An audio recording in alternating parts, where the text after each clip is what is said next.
9th standard പാസ്സാവില്ല എന്ന് പറയുന്ന ഒരു വ്യക്തിക്ക് വേറെ മൾട്ടിപ്പിൾ പോസ്റ്റ് ഗ്രാജുവേഷൻ കിട്ടുമ്പോൾ ഉണ്ടാവുന്ന അഹങ്കാരമല്ലേ, ഭയങ്കര ഹൈയാ.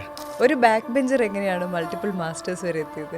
എൻ്റെ എക്സ്പീരിയൻസിൽ ഞാനത് ഗ്രാജുവലി കൊണ്ടുപോയതാണ്. 9th 10th വരെ ഞാൻ വിചാരിച്ചിരുന്നത് എന്നെ കൊണ്ട് 10th സ്റ്റാൻഡേർഡ് പാസ്സാവാൻ പറ്റില്ല, ഞാൻ മിക്കവാറും അച്ഛനെ പോലെ ഒരു കാർപ്പൻറ്ററായിട്ട് ഒളിയും കൊട്ടുകൂടി എടുത്തിട്ട് ജോലിക്ക് പോകും, ഗ്രാജുവലി ഒരു ഫാമിലി പേഴ്സണായി മാറും, അല്ലാതെ എനിക്ക് ഒരിക്കലും ഒരു ബിസിനസ്സിലേക്ക് ഇറങ്ങാനുള്ള കഴിവുണ്ടെന്നോ അല്ലെങ്കിൽ എനിക്ക് എഡ്യൂക്കേഷനിൽ ടോപ്പ് ആവാൻ പറ്റുമെന്ന് ഞാൻ വിചാരിച്ചിട്ടുണ്ടായിരുന്നില്ല. എനിക്ക് ആ റിയലൈസേഷൻ ഉണ്ടാക്കിയത് തന്നെ ഞാൻ 12th കഴിഞ്ഞ് നാട്ടിൽ പഠിക്കാനായിട്ട് അഡ്മിഷൻ എടുക്കുന്ന സമയത്ത് ഇതുപോലെ കേരളം വേണ്ട, എനിക്ക് കേരളം വിട്ട് എവിടെയാണെങ്കിലും ഓക്കെ, ബിക്കോസ് എനിക്ക് ജോലി ചെയ്യണമെന്ന് ആഗ്രഹം ഉണ്ടായിരുന്നു.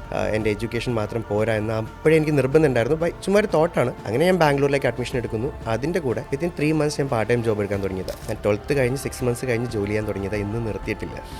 സോ ആ എക്സ്പീരിയൻസിൽ എനിക്ക് മനസ്സിലായതാണ് education itself won't help you need part time job. അതിനോടൊപ്പം ഞാൻ എഡ്യൂക്കേഷൻ സ്റ്റോപ്പ് ചെയ്തതുമില്ല, ഞാൻ കണ്ടിന്യൂസ് ആയിട്ട് പഠിച്ചു. ഓരോ പ്രാവശ്യം ഡിഗ്രി കഴിയുമ്പോൾ അല്ലെങ്കിൽ ഒരു പോസ്റ്റ് ഗ്രാജുവേഷൻ കഴിയുമ്പോൾ അത് അഹങ്കാരമായി മാറി. 9th സ്റ്റാൻഡേർഡ് പാസ്സാവില്ല എന്ന് പറയുന്ന ഒരു വ്യക്തിക്ക് വേറെ മൾട്ടിപ്പിൾ പോസ്റ്റ് ഗ്രാജുവേഷൻ കിട്ടുമ്പോൾ ഉണ്ടാവുന്ന അഹങ്കാരമല്ലേ, ഭയങ്കര ഹൈയാ.